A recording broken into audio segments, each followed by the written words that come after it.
On this week's episode of the BS Show, we dive into the decline of Apex Legends and more. Before we jump in, don't forget to stay connected with us on all socials at the BS Show GG. Love what you're hearing? Show your support by liking this episode, dropping a comment with your thoughts, sharing this episode, and subscribing to keep up with all our future content. I'm Blake, and with me as always is Steve. Welcome back, everybody. What a boring week for me, Steve. I was telling you that I am out of work again, so I've been doing nothing but playing video games. Unfortunately, I have been playing tons of WoW. Kind of got back into that. Trying to do PvP, but I don't know, man. Again, PvP is just I don't even know anymore with that game. Besides that, obviously tons of League. I've been really spending a lot of time playing that arena mode in League of Legends, and it's just like a little, I'm gonna call it like a side game. It's not like the main part of the game, but it's cool because you have your normal champions and shit like that, and like you can get anvils to give your character certain stats and stuff like that. So I was playing a character called Quinn, who is she's like a marksman, right? So she is kind of similar to like an ADC.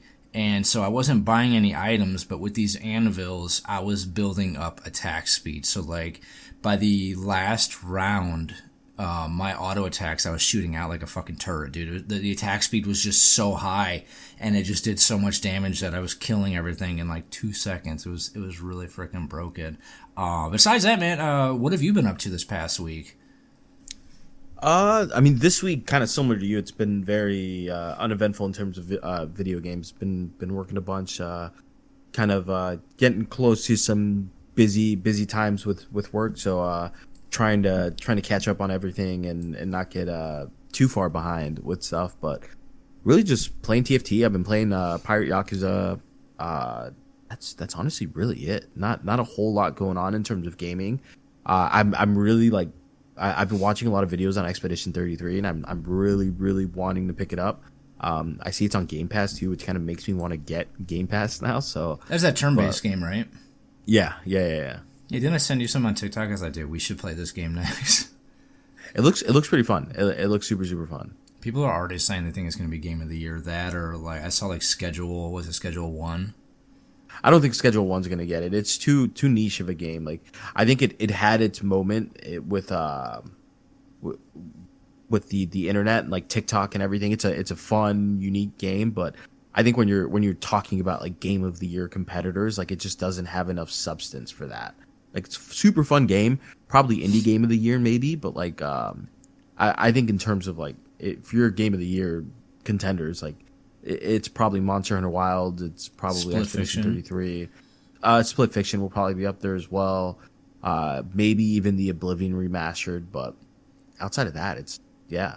I think like next month or like July, August, we should like look at the games that have come out this year and kind of just be like, hey, what do we think? What's our nomination so far? Because I don't really think there's many big games coming out the later half of the year. Like we're kind of mid-year right now, and they've already released like some fucking bangers, especially with them not releasing GTA 6. Like I don't know what other really big games are coming out this year. Yeah, no, I'm kind of right there with you. I think I can't remember if the Fable game got delayed as well, but I know that was another one that I was kind of looking at for this year. I'm a huge fan of Fable, so really hoping that comes out this year. Do you think Night Rain's gonna be any good? I don't know. Because that comes out here in like 2 weeks, 2-3 weeks, isn't it? Yeah, it's an interesting concept, and I'm actually I would love to see how the game is going to play out because it's roguelite mixed with Elden Ring and mixed with some sort of like battle royale concepts with the shrinking zone. You keep sending me TikToks about it, telling me that you're gonna have to train me and get me ready to play. It's because you just never played. I mean, I guess we played a little bit of Remnant, but like you tend to give up very very quickly with games if you're struggling with it. So it's like games like this where you have to commit so much time sometimes to beat some of these bosses. And I wonder how they're going to do it because like most of the time, like roguelites too, it's like it's randomized. Like what you encounter can kind of be random. The bosses a lot of the times are the same, but like usually there's a couple different types of bosses that you can fight. So each encounter isn't going to be the same. So that's what I'm saying. It's like trying to get you used to like you're gonna die maybe a couple hundred times, and then we'll kind of go in there. So fucking many times, dude. Like we didn't even like when we played Remnant. Like you died almost right away, and I had to. No. You died right away, and I had to keep trying to carry us, even though I had no idea what I was doing. Yeah, next time I'm gonna record. I'm gonna jot down how many times you die and I die, because it was pretty even. I think you were literally the first person to die, but I will say like you were the one to get aggro on that boss, and I was just kind of sitting back, taking all the ammo from you. So let's hop into this question that I got for today. A couple months ago, we had talked about how, I think, what was it, Dubai or something like that, was building a cyberpunk-themed city. So I was kind of thinking about that. I'm like, man, what kind of city, like what video game world or city would you love to go to and like live in? Huh. That's an interesting question. I mean, honestly, Cyberpunk would be incredible. I just think everything about that environment looks super, super cool. I mean, most video game cities are kind of like you're probably gonna die. Like if you think about it, like yeah, what video game city would you go into that you're probably not gonna be like fighting for your life? Like think about I mean, GTA is probably like the closest to like real life. So I probably wouldn't say GTA. Yeah, I don't know. You think GTA? I guess no. I guess would you get like, is it like living in that world? Like would you get like special abilities, or you're just living in the city? Just living in that city. You're just a random person. You're just a random NPC in that city. Yeah. Oh, Cyberpunk then for Cyberpunk? sure. Yeah, I was thinking mine would probably be GTA, just because the amount of things you can do in there. But that's just a regular city. Yeah, but they just make it look so bad. Okay. It's basically like living in LA. Like you're choosing to live in LA. More like fucking Miami, dude. You wouldn't want to live in Miami? No. I mean, Cyberpunk though. Cyberpunk would be pretty badass. And I'm gonna second that. I'm gonna say Cyberpunk. Just like the futuristic, like neon lights, like fuck yeah. So alright, so let's cut through the BS and get right into it. So speaking of GTA, so they posted out the GTA 6 trailer. Looking pretty good so far. I will say, so beside it like looking good, it's not really getting me hyped to play the campaign. I mean, the story looks decent. It had I can't remember what their names were off the top of my head, but the two of them, like the guy gets his girlfriend, she's like out of jail. And then it like goes into them like doing like a bank heist and stuff like that.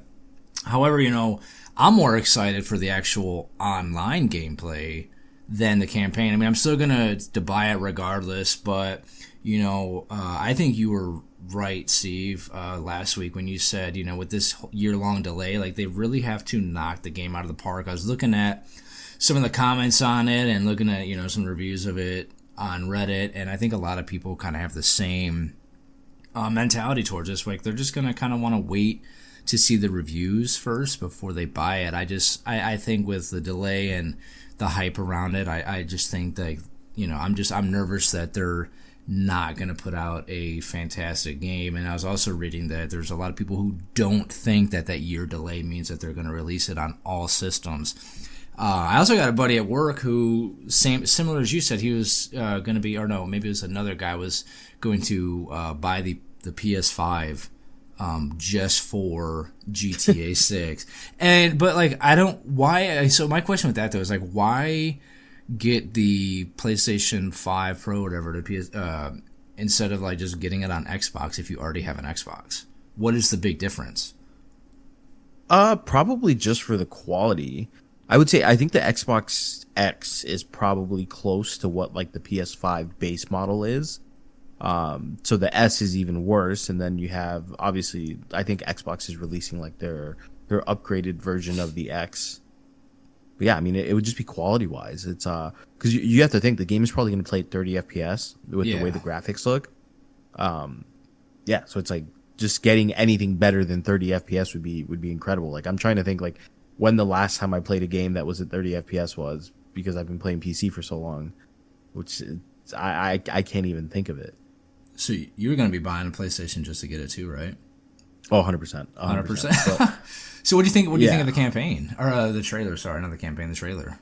The trailer looked incredible. The really cool thing was the fact that it was a in-game engine rendering of the cinematics. So that's kind of what the game is gonna look like while you're playing it, which is insane. Like if that's what it like, there was certain sections of it where it just looked like it was like real life, and you're just like, what the heck? Like to think about like how far gaming has come to where like. And I think we talked about this like last week or the week before, where I was talking about like older games. Like I remember the first time I saw San Andreas, and it was like I thought this was like the best game I've ever seen. And now you're like comparing San Andreas from like back then to like a game now, and you're like, what is going on? This is like virtual reality. One of the what I really hope they add is like some of those portions of like San Andreas where you have to like work out to stay fit. You have to eat. You have to eat right. If you're just eating a bunch of shitty food, you're gonna get fat. Like that I think would add like a little element of the game that I think people would like really, a real really life enjoy. Simulator. Kind of, yeah, but it's just it gives you something else to kind of think about. And like a lot of games are kind of doing this, where it's like, oh, now you have to drink water, you have to remember to eat, otherwise you're gonna. I don't know if you ever played like The Forest or other games like that. Yeah, I know what you're talking about. Yeah, you gotta sleep and rest, and yeah. I mean, no matter what, like you're gonna end up having to sleep because like GTA is very centered around like the campaign, and it's like if you're playing the campaign mode, like you're gonna have to sleep. You're gonna have to get from one campaign to another, or one mission to another. But yeah, I think adding something like that would be super super cool. So do you think, based upon what they've shown us so far, do you think you're still gonna want to pay the $100 for the game that they're talking about making it? Or are you still gonna wait? I would. No, I mean, I would still probably pay. Like, I'm not. That's the thing. It's like for me, this game, if it again, it's a big if, because it needs to. It needs to give us everything that we're wanting from this game. If it doesn't meet the expectations, so you're not pre-ordering it? I don't have a PS5 yet. Well, I'm waiting to. Well, I'm waiting to see if they are going to potentially release this on PC. Day one. That's the thing. It's like you don't really necessarily have to pre-order games now because you could just get it digitally.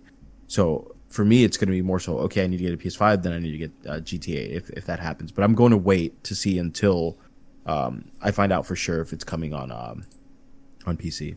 Yeah, all I know is I am super excited for it, and I cannot wait. I said I'm probably gonna pre-order it, but I'm not gonna buy a PlayStation for it. I already got the Xbox. I don't think I'm gonna notice like that big of a difference, but I'm just gonna get it for the Xbox, play it, and then I think based upon how I feel about it with Xbox is gonna determine whether or not I buy it for the PC. So to get into our next one, speaking of like how expensive everything is going and getting, Xbox is raising the prices of games up to $80, starting sometime within the next couple months. Well, actually, games, consoles, everything like that. So consoles can be expected to see about a $100 increase in price, and accessories are about a $10 to $20 increase from their original price. I mean, we both kind of saw this coming, especially with tariffs and just overall like how expensive everything is and how expensive it is to make games.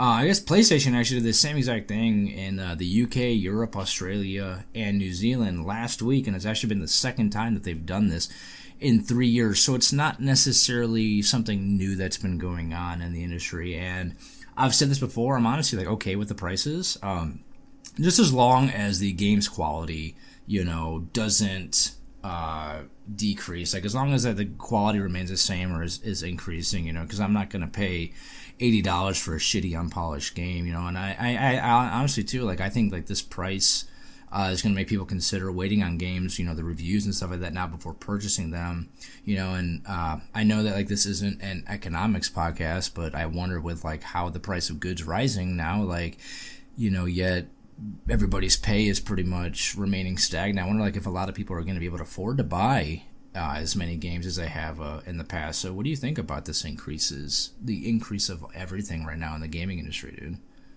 it's a weird situation because on one hand it's very shitty that the gaming, which is already a very expensive hobby, is just becoming more and more expensive because like you said, a games going from $60 to now maybe possibly $100.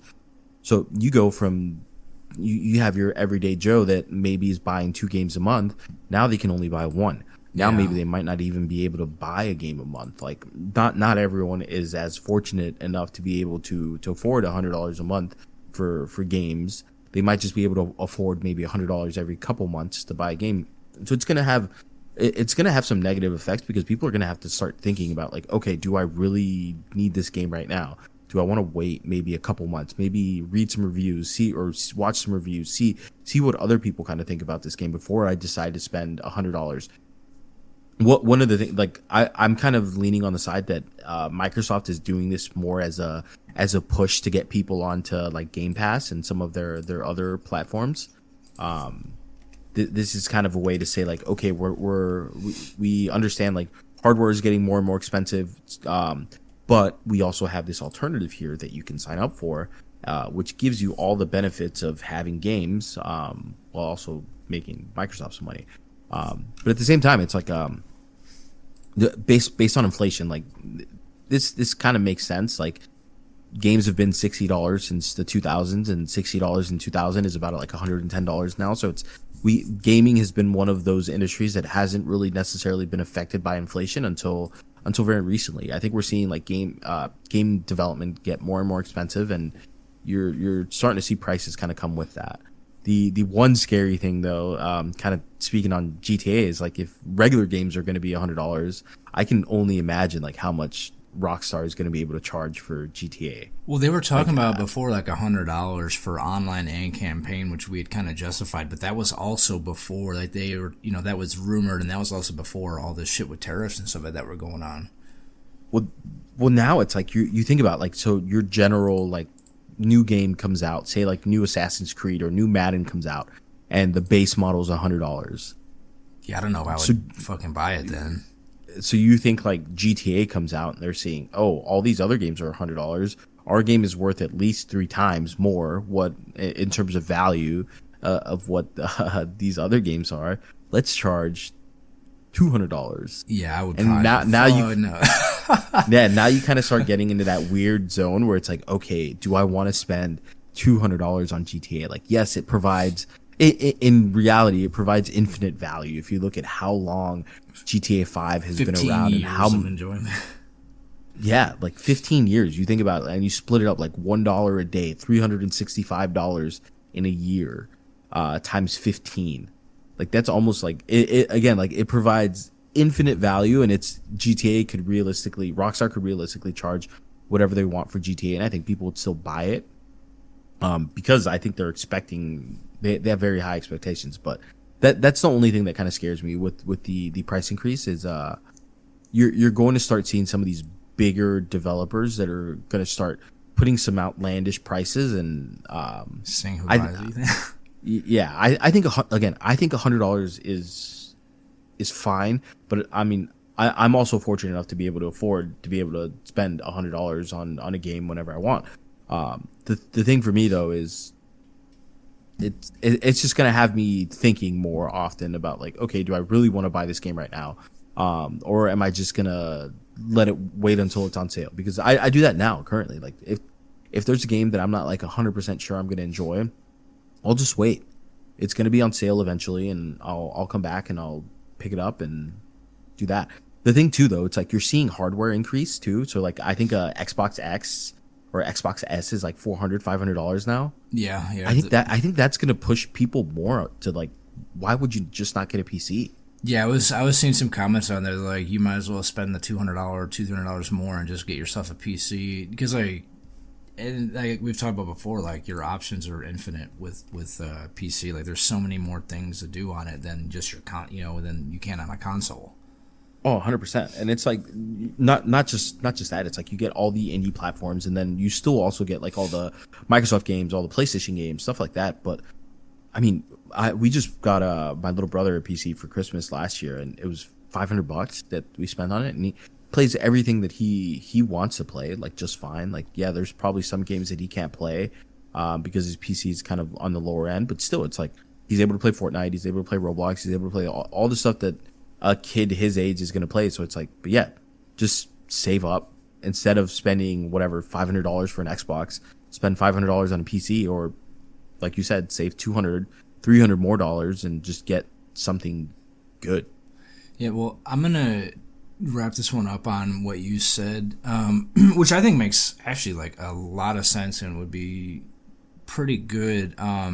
With the Game Pass and stuff like that, like all these systems are gonna have to put out something like that, or I think they're gonna be focusing more on that because, you know, like I said, or like you said, you know, you could spend $10 a month on Game Pass and look at all the games that you're able to get on it. I mean, you've got all these new titles that are $70 games right now that we can play for, you know, $15 a month. So I think like with the increase and everything like that, like I think Xbox and PlayStation and all of them are just really going to be pushing, you know, the subscription based model for these games. And I guess before we wrap it up, just asking you just one question: Would you be able to justify paying $25-$30 a month for Game Pass if they increase the prices? Because honestly, I think I think that's so, yeah. I mean, it's the same thing at Netflix. They're increasing it I feel like every couple months I'm getting a email saying they're increasing it $5. And my thing too, though, with like the Game Pass, like I use it on both my PC, and Callie is able to enjoy it too on her Xbox. So like, there's tons of games on there that she's able to get for a quote unquote free. So I think the pure amount of content you'd be getting for that is justifiable in the price. Because even if it's $30, that's fine. I think that's what's coming next in terms of like what's gonna be increasing next. Yeah, I'd be okay with that. I'd be okay with that. So this next one. So EA came out and admitted that it hasn't, or that they haven't always been in sync with the fans of their series, the Battlefield series. But feedback from playtesters on the next game, which is going to be Battlefield 6, has been encouraging. So during their earning call, the CEO basically carefully worded, you know, the fact that Battlefield 2042 wasn't exactly a hit with their fans, and he said, I quote, "We've always worked closely with the community, but we haven't always worked as closely as we should have, and I call bullshit on that, and it's just a way for them to save face. You know, I'm a big fan of the Battlefield series, with Battlefield 3 probably being my all-time favorite, but the game has just declined with each new release. You know, they go through this phase with every single release that they've done, where the game is garbage and glitchy and not enjoyable on release, and then it takes them about a year or two of updating and fixing the stuff to where it finally becomes playable and more enjoyable. But by then, you know, the players are already pissed off at the game and don't bother picking it up. I mean, look at 2042. I mean, I think they went and they started offering refunds because nobody wanted to play it, and after like a couple weeks, like the game was on sale for like $10, like because nobody wanted to fucking play it. And I mean, I've played 2042, and it just, you know, it's not the Battlefield that I like and enjoy. You know, my sister-in-law's husband, he's a huge Battlefield guy. I mean, when I say huge, like that's the biggest game that he plays. That's all he plays. And, you know, even he thinks that the Battlefield games have been ass, you know, the past couple of releases. I mean, Battlefield 1 was okay, you know, but they've definitely strayed away for what makes them a great game. So on this article, it said I think they got like 600,000 playtesters, so it kind of gives me a little bit of encouragement for the next Battlefield. But what is your take on them with all this going on with them? I don't know. It's hard to say because I think Battlefield as a game for what they're very good at. They're very good at like giving you these like humongous experience, because it's like you're jumping in, the maps are ginormous. It's like there's so much going on. You have vehicles, you have helicopters, all sorts of stuff. So it's like I just don't think necessarily like that's really what people are wanting nowadays with their shooters. Like you see more and more people kind of flocking towards that battle royale gameplay mode. So unless Battlefield is bringing something like that, introducing some sort of battle royale mode, which I think they had, right, in one of their previous ones. Yeah, and it got scrapped. Yeah, I think they just have to figure out a way to do that, because it just seems like that's kind of what more and more people want to play. Like I think Warzone probably has more players than just the standard Call of Duty. Yeah, I don't know. yeah. I would say Warzone definitely has more players than just like your typical multiplayer. Which I mean, honestly, Call of Duty has been seeing a pretty big decline too. Because I loved Battlefield back in the day. Like that was the first shooter that I got into. It was the playing Battlefield 1942 on PC. Like I would go to the cyber cafes and play Battlefield, and then when it came out on console, playing Battlefield 2 Modern Combat. It was just such a cool experience, and it was super super fun. And then to kind of see it progress into what it kind of became, and just like you said, just never really enjoyed it after that. Do you remember like there was always it was always like Battlefield versus Call of Duty. Like people didn't really play both. It was always one or the other. And if you Battlefield guys always talk shit about Call of Duty players, and then vice versa. I really have high hopes for the new Battlefield. You know, whenever it comes out, I don't know, man. Like I said, 2042 is just such a huge letdown for me that I think that, I mean, I agree that they just haven't, worked closely with the community and taken their feedback into consideration. And I don't know if it's too little too late. I don't know if GTA 6, Battlefield 6 is going to turn the series around for them, man. I really don't. Like I said, I hope so, but I don't even know if it's something I'm going to want to buy. I think they've already tarnished the Battlefield name with how shit their past couple ones have been, man. I'll be honest with you. Yeah, but I'd be curious to see like if the community feedback is necessarily what would help them Make it better, sell games. Because I think realistically speaking, I think what the community kind of wants is for Battlefield to kind of revert back to what they were in the past, like having these big experiences where it's like you have someone that's literally just commanding everything that's going on, doing supply drops, doing all sorts of that, and like making it seem like almost like a real life battle simulator. And I think that's what a lot of people kind of, at least like the Battlefield fans, want to see Battlefield do.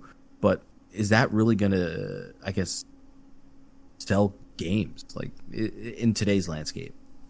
Yeah, I mean, but I liked like the whole helicopter plane kind of thing. I thought that's what made it really cool, was being able to use like the big fucking machinery and shit like that. No, yeah, I mean, I agree with you. Like I said, I think that was like the best part about Battlefield was the fact that you can do all that and not necessarily be confined to like just one thing. Battlefield allowed you to do a little bit of everything, and that's what was super super cool. It was the Do first. you remember being able to demolish like buildings and shit like that? Yeah, so when I played it, it was before they like ever introduced anything like that. So like I played it because you're talking about like Bad Company and all that. I played it pre Bad Company, so I played it on like the PS2. Oh, okay, yeah. Yeah. I like that whole interactive environment kind of thing. But I can keep talking about this, man. Let's get to the next one. So before we get into this next topic, don't forget to stay connected with us on all socials at the BSGG. And if you're enjoying this episode so far, please be sure to share the podcast and leave a comment. So this one is actually I'm pretty excited about. Gears of War is officially coming to the PlayStation 5 in August. So it's going to be called Gears of War Reloaded. It's going to be released on August 26th, costing $39.99. And it's going to be available on the Game Pass day one. So this is basically just a modernized version of the original Gears of War game, and it features all the improvements from the Gears of War Ultimate Edition and also some modern performance boosts. This got me thinking, man, I think, so the original Gears of War came out, I think it was about 20 years ago. God damn, that made me feel old. I think it's a little too late to be bringing, I mean now we're kind of seeing, PlayStation games coming to Xbox and vice versa. I'm excited, man. I love Gears of War. Gears of War was so much fun. I loved playing like the Horde game mode, shit like that. I wish they would bring out like a newer Gears of War, but I don't know if it would be as big of a hit today as what it was previously. But what's your thoughts on a Gears of War finally coming to the PlayStation?